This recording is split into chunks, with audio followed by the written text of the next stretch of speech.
الله الرحمن الرحيم. الحمد لله رب العالمين. اللهم صل على محمد وعلى آل محمد بارك وسلم. أما بعد، حق لا إله إلا الله محمد رسول الله صلی اللہ علیہ وسلم. میرے عزیز بزرگوں و دوستو، یہ کلمہ توحید ہے، کلمہ اسلام ہے، کلمہ ایمان ہے، اور کلمہ توحید کی دل و زبان سے تصدیق ہی ایمان ہے. جو بندہ کلمہ توحید کو پڑھتا ہے زبان سے اور دل سے تصدیق کرتا ہے، اس بات کی کلمے کی گواہی دیتا ہے، وہ دائرہ اسلام میں داخل ہو جاتا ہے اور اسلام کی جتنی بھی احکام ہیں اس پر اس کو عمل کرنا ضروری ہے.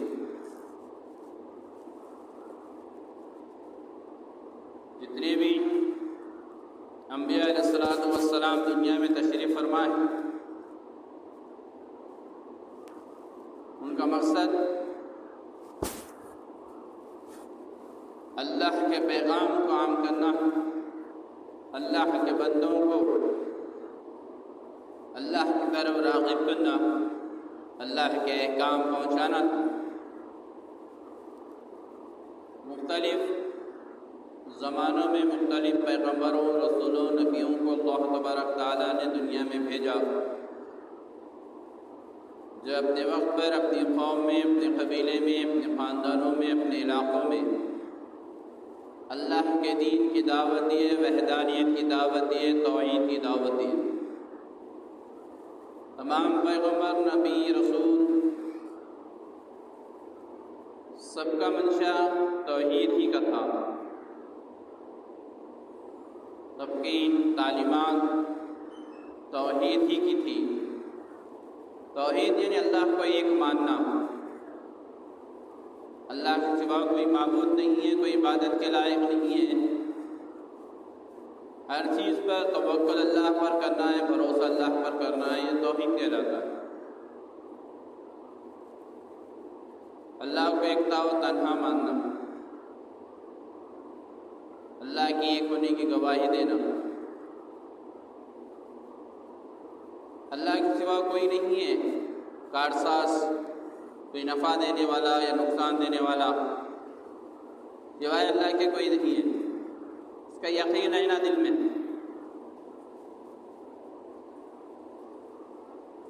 اشیاء چیز زمان ضروریہ ہمارے پاس ہو یا نہ ہو، ذرائع ہمارے پاس ہو یا نہ ہو، ہر حال میں ہمیں یہ یقین رہنا ہے، یہ بھروسہ رہنا ہے کہ کامیابی اور ناکامی کا دینے والا اللہ ہے، نفع اور نقصان کا دینے والا اللہ ہے، بیماری اور شفا کا دینے والا اللہ ہے، ہر چیز کا کرنے والا اللہ ہے. اور یہی توحید ہے، یہی کلمے کا مقصد ہے. تمام آپ قرآن اٹھا کر دیکھیں گے، پڑھیں گے، مطالعہ کریں گے، تفصیلات دیکھیں گے، قرآن کی ترجمے دیکھیں گے، آپ کو معلوم ہوگا کہ جتنے بھی پیغمبر ہیں یہی دعوت دیے ہیں. اور جب یہ دعوت دے کر لوگوں میں محنت کیے، لوگ آپ کے مخالف ہوئے، ثبوت مانگے، اللہ نے ثبوت پیش کی. وحیوں کے ذریعے سے، تعلیمات کے ذریعے سے، آسمانی کتابوں و صحیفوں کے ذریعے سے اللہ نے اپنے دین، اپنے ایک ہونے کی گواہی دی. لوگ وقت کے زمانے کے لوگ پیغمبروں کو، نبیوں کو، رسولوں کو جھٹلائے تو ان کی اصلاح کے لیے معجزات بھی ہوئے. جیسا موسیٰ علیہ السلام کے زمانے میں فرعون جب نہیں مانا، موسیٰ علیہ السلام کے ذریعے سے اللہ تعالیٰ نے کئی معجزات کرائے۔ سمندر کے اندر راستہ بن گیا، آپ کا عصا اژدہا بن گیا، آپ کا ہاتھ جب گردن میں ڈال کے نکال دیں تو چمکتا، سے بہت سے معجزات۔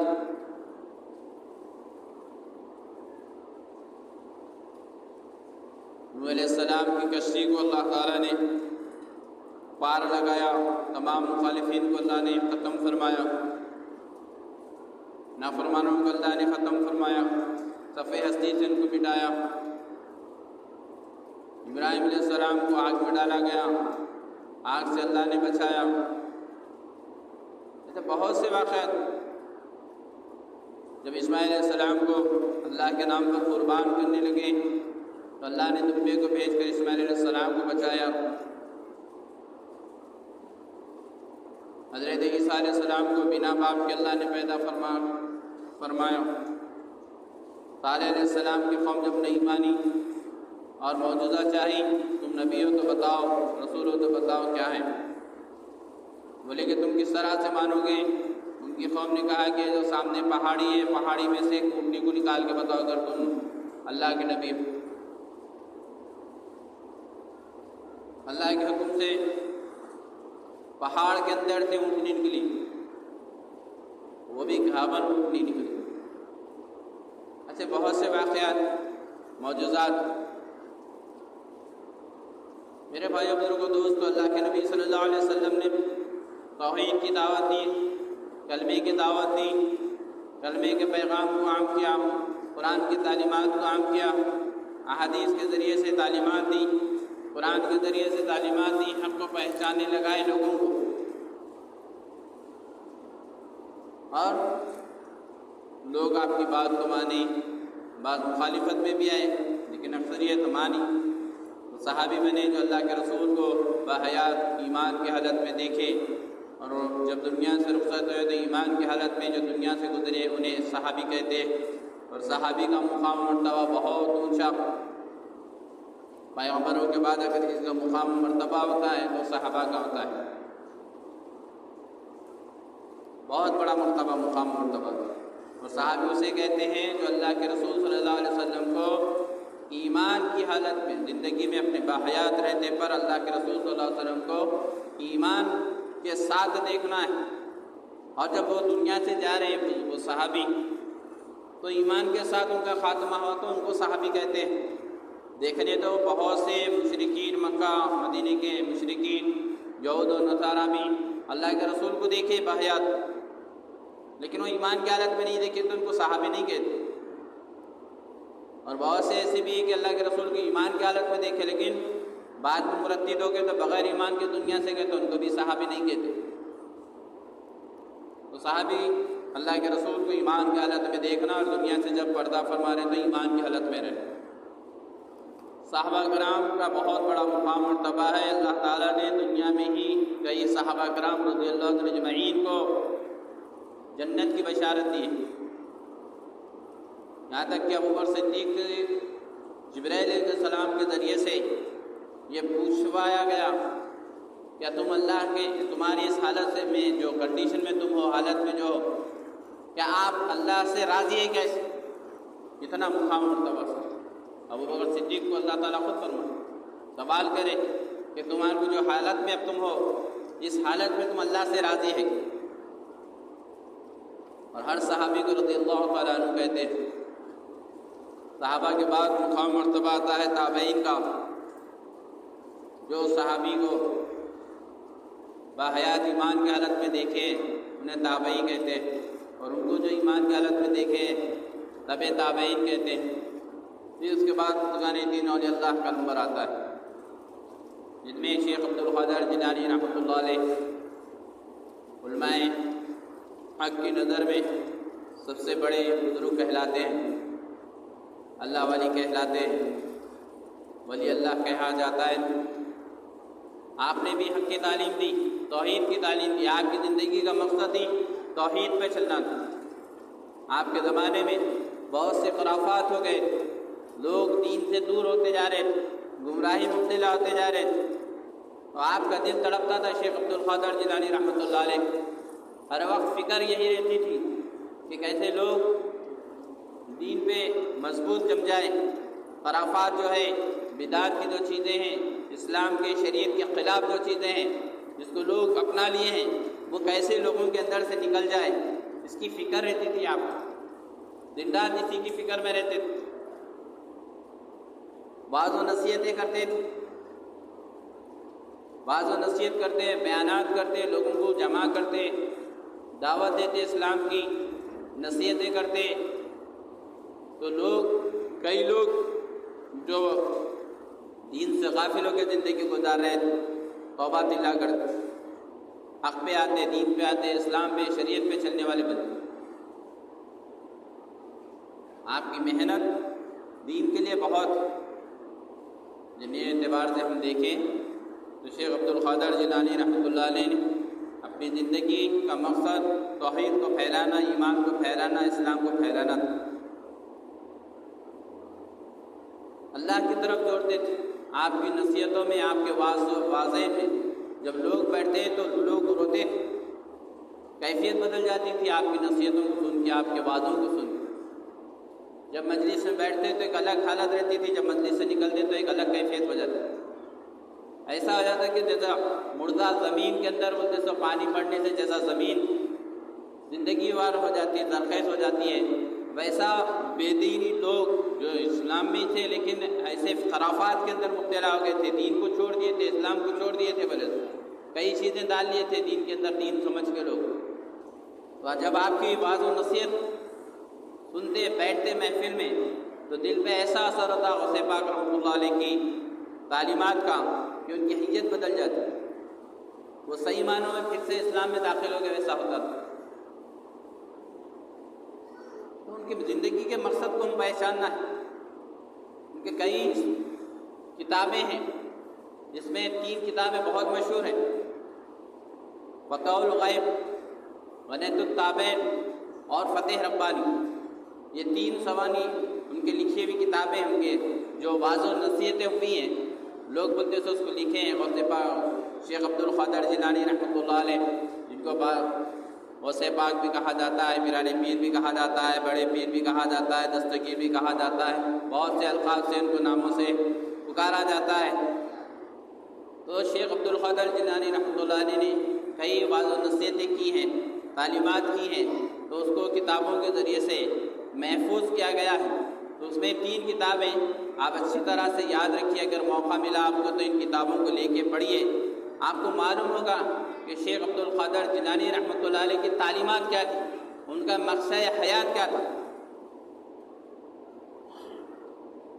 وہ 3 کتابیں خاص بتا رہا ہوں جو مشہور ہے بہت، ایک فتح الغیب، غنیۃ التابعین اور فتح ربانی، اور بھی بہت سی کتابیں ہیں لیکن یہ 3 کتابیں زیادہ مشہور ہیں۔ اور پھر ان کے مفروضات، یعنی ان کے کیا بولتے ہیں، اپنے کلمات جو کہتے ہیں، الفاظ، وہ بھی بہت سی کتابوں کے اندر لکھے ہوئے ہیں۔ اسی کے اوپر تو عمل کر کے بعد کے لوگ بھی بولتے سو دین پہ چلنے والے بنے، اسلام پہ چلنے والے بنے، بعض و نصیحت کرنے والے بنے۔ آپ ان کتابوں کو پڑھیں گے تو آپ کو معلومات ہوگا کہ شیخ عبد القادر جیلانی رحمۃ اللہ علیہ کیسا دین کی فکر کرتے تھے، تڑپتے تھے دین کے لیے۔ ان کے سامنے کچھ دین کے خلاف ہوتا تو آپ تڑپ جاتے تھے، راتوں میں اٹھ کے روتے تھے غوث پاک رحمۃ اللہ علیہ۔ تو میرے بھائیو، بزرگوں، دوستو، ہم کو انہی تعلیمات پر عمل کرنا ہے تاکہ ہم صحیح راستے پہ چلنے والے بنے، دین پہ چلنے والے بنے۔ پچھلے جمعے میں بھی آپ کو بتایا گیا، اس کے بعد نصیحتوں کے اندر یہ بھی ہے کہ شیخ عبد القادر جیلانی رحمۃ اللہ علیہ فرماتے ہیں کہ جو انسان ایمان والا ہے اور نماز نہیں پڑھا اور اس کو نماز کی دعوت دی جا رہی ہے، بار بار اس کو نماز کی دعوت دی جا رہی ہے، اس کے بعد بھی اگر دیکھا جا رہا ہے کہ وہ نماز نہیں پڑھ رہا ہے، اور جب اس کا انتقال ہو جائے تو نہ اس کی جنازے کی نماز پڑھی جائے، نہ مسلمانوں کے قبرستان میں اس کو دفن کیا جائے، بلکہ اس کو بستی سے، آبادی سے دور لے جا کر پھینک دیا جائے۔ یہ آپ کا جذبہ تھا نماز کے لیے، جو فضیلت بیان کی گئی ہے نماز کے چھوڑنے پر جو عذابات ہیں، نماز کے پڑھنے پر جو فضیلتیں فائدے ہیں، اس کی طرف لوگوں کو راغب کرنے کے لیے وہ نماز وہ نہ چھوڑے، اس کے تڑپ کے اندر ان کے یہ الفاظ تھے ایسے کہ اگر اس کو بار بار کہا جا رہا ہے، سمجھایا جا رہا ہے، اس کے باوجود بھی دیکھ رہے آپ کہ وہ نماز نہیں پڑھ رہا ہے، اگر وہ مر جائے تو اس کی جنازے کی نماز نہیں پڑھنا۔ اتنی سخت الفاظ ہیں، دیکھا جائے تو یہ الفاظ کتنے سخت ہے بتائیے آپ، لیکن اس کے باوجود بھی ہمارا عمل کیا ہے، اپنا رویہ کیا ہے، دیکھیے آپ جھوٹ نہیں بولے، زندگی میں کبھی جھوٹ نہیں بولے، دھوکہ نہیں دیے کسی کو، لوگوں کو نصیحتیں کرتے تھے، زبان میں مٹھاس، فتح ربانی کیے، اندر ایک بات کا ان کا خلاصہ ہے، وہ فرماتے ہیں شیخ عبد القادر جیلانی رحمۃ اللہ علیہ کہ ایک کتے کو دیکھو کہ وہ اپنے مالک کے لیے، اس کے زراعت کے لیے، اس کے جانور کی حفاظت کا ذریعہ بنتا ہے، اور اس کا مالک اسے کیا دیتا ہے، ایک آدھ لقمہ دیتا ہے یا چھوٹے چھوٹے کچھ لقمے دیتا ہے، یعنی اس کو تھوڑا کھانے کا نظم کرتا ہے، ذریعہ بنتا ہے، تو وہ کتا اپنے مالک کی حفاظت کے لیے اپنی جان تک قربان کر دیتا ہے بعض مرتبہ۔ اور تم کیسے ہو؟ تم اشرف المخلوقات میں سے ہو، انسان ہو، اللہ کی اتنی نعمتوں کو تم استعمال کرتے ہو اور اس کے منشا کو بھول جاتے ہو، اس کا جو مقصد ہے، اس کا اللہ کیا کہہ رہا ہے تم سے، کیا چاہتا ہے اللہ تم سے، تم اس کو بھول گئے ہو۔ ایک کتا تو تھوڑے سے کھانے کے اوپر، تھوڑی سی روزی ملنے کے اوپر اپنے مالک کے لیے فائدے کا ذریعہ بن رہا، اپنے مالک کی حفاظت، اس کے زراعت کی حفاظت، اس کے جانوروں کی حفاظت، اس کے گھر کی حفاظت کا ذریعہ بن رہا، اپنے مالک کو پہچان رہا، اور تم اپنے مالک یعنی اللہ کی اتنی بے شمار نعمتیں، یعنی تم شمار نہیں کر سکتے اللہ کی نعمتوں کو، اتنی نعمتوں کا استعمال کرتے ہوئے بھی اللہ کی تعلیمات کو بھول گئے، اللہ کو بھول کر زندگی گزار رہے ہیں۔ یہ فتح ربانی کے اندر ان کا خلاصہ ہے بیان کا، تھوڑا سا مختصر میں آپ کے سامنے پیش کروں۔ ایسے یہ چھوٹا میں ایک بیان کر آپ کے سامنے ان کی تعلیم کا، ایسے بہت سے واقعات، ایسی نصیحتوں کو سن کر لوگ تڑپ جاتے تھے، وجد آ جاتا تھا لوگوں کے اوپر، اس لیے ہم تعلیمات پہ عمل کریں، یہ جائے کہ ہم ان کی تعلیمات کو چھوڑ کر اور اپنے آپ کو ان کے چاہنے والوں میں ہم شامل کر لے رہے ہیں، اپنی زبان سے ہم کیا کرنے آئے کر لیجئے، وہ ہونے والا تو کچھ نہیں ہے، فیصلہ جو ہوگا کل قیامت میں فیصلہ ہوگا، اللہ کے سامنے جب ہماری پیشی ہوگی اور شیخ عبد القادر جیلانی رحمۃ اللہ علیہ کی بھی پیشی ہوگی، تو اس وقت معلوم ہوگا کہ ہم کس کے چاہنے والے تھے، ہم کس کی پیروی کرنے والے تھے۔ اللہ کے نبی صلی اللہ علیہ وسلم نے ارشاد فرمایا، جس کا مفہوم خلاصہ ہے، جو جس قوم کی شبیہ کو اختیار کرتا ہے وہ انہی میں شمار ہوتا ہے، جو جس کے لوگوں کے جو دوسری قوموں کے چیزوں کو استعمال کرتا ہے، اس کے اوپر عمل کرتا ہے، کل قیامت میں جب پیشی ہوگی تو اس کا معاملہ انہی لوگوں کے ساتھ میں ہوگا، اسی قوم کے ساتھ ہوگا جس قوم کی یہ شبیہ اختیار کیا ہے، جس قوم کی نے کاپی کیا ہے، ان کے طرز عمل کو ہم اپنا لے رہے، غیروں کے طرز عمل کو اپنا لے رہے، سر کے بال سے لے کے پیر کے ناخن تک، ہماری جو زندگی ہم گزار رہے صبح سے لے کے شام تک، شام سے لے کے صبح تک، کاروبار کا انداز، ہر چیز کیا ہے، غیروں کا طریقے کو ہم اختیار کریں، ہمارے اپنے طریقے کو چھوڑ دیا۔ اسلام کے اندر، شریعت کے اندر اللہ کے نبی محمد مصطفیٰ صلی اللہ علیہ وسلم نے کوئی ایسا حصہ نہیں چھوڑا ہے، 24 گھنٹے کی زندگی میں، دن ہو یا رات ہو، بیماری ہو یا شفا ہو، کامیابی ملے یا ناکامی ملے، خوشیاں ملے یا غم ملے، کوئی ایسا لمحہ، ایسا وقت نہیں ہے جس میں ہم کو رہنمائی نہ ملتی ہو اللہ کے نبی صلی اللہ علیہ وسلم کے ذریعے سے، کہ ہم کو وہاں پر کیا کرنا ہے ہم کو معلوم نہیں، لہذا ہم غیروں کے طریقے کو ہم اختیار کر لیں۔ اللہ نے دین کو پسند کیا ہے، شریعت کو پسند کیا ہے، اسلام کو اللہ تعالیٰ نے دین اسلام کو اللہ نے مکمل کیا ہے اور قبول کیا ہے، پسند کیا ہے، اور اس کو چھوڑ کے جو دوسروں کا طریقہ اختیار کرے گا کل قیامت میں انہی کے ساتھ میں کھڑا رہ جائے گا۔ ہم سوچتے رہ جائیں گے کہ میں تو ایمان والا، میں تو مسلمان، میں تو یہ، میں تو وہ، لیکن وہاں جا کے دیکھیں گے تو مسائل ہمارے دوسرے، ہم دوسری قوم کے سامنے ٹھہرے رہیں گے۔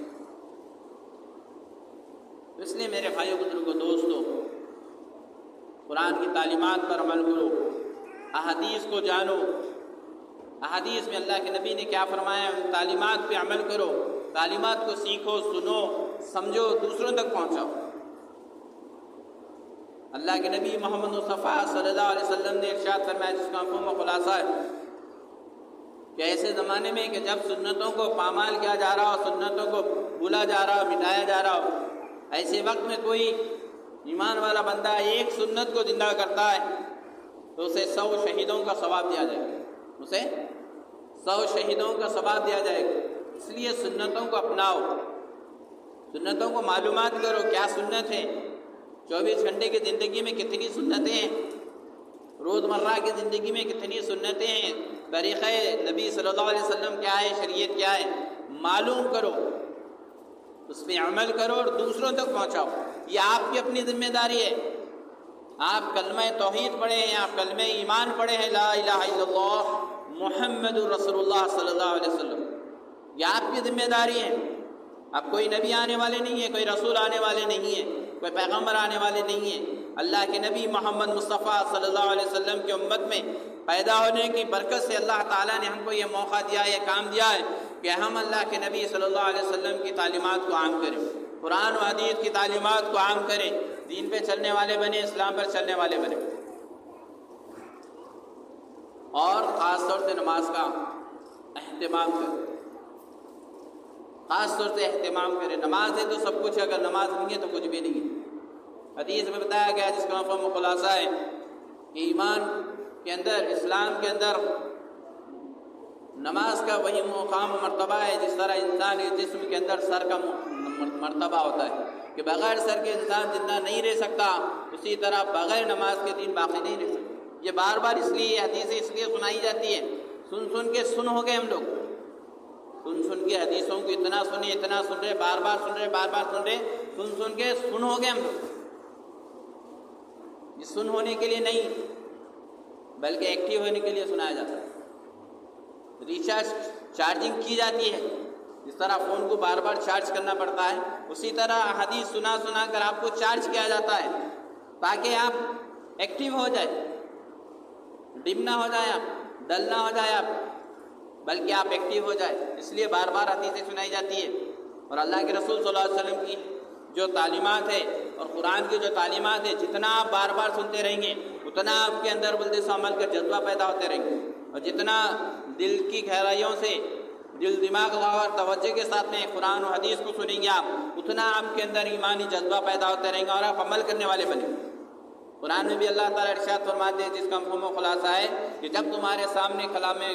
قرآن پڑھا جائے تو تم توجہ کے ساتھ میں قرآن کو سناؤ، ورنہ یہ کہ تمہارے کو اوپر بولتے سو اللہ کوئی عذاب نہ نازل کر دے۔ اس لیے اس کا اہتمام کریں، نمازوں کا خاص، مسجدیں آباد کیجیے۔ ہم مسجدوں کو آباد کریں گے، گھر گھرانے خاندان سب اللہ تعالیٰ ہمارے آباد کریں گے۔ اور اگر ہم مسجدوں کو چھوڑ دیں گے، نمازوں کو چھوڑ دیں گے، مسجدوں کو ویران کر دیں گے تو پھر کیا ہوگا؟ پھر ہمارا گھر، ہمارا خاندان، ہمارا قبیلہ، ہماری اولادیں سب برباد ہو جائیں گی۔ اس لیے پابندی کے ساتھ نماز کا اہتمام کرو۔ اللہ سے دعا کہ اللہ تعالیٰ مجھے اور آپ کو کہنے سننے سے زیادہ نیک عمل کرنے والا بنائیں، دین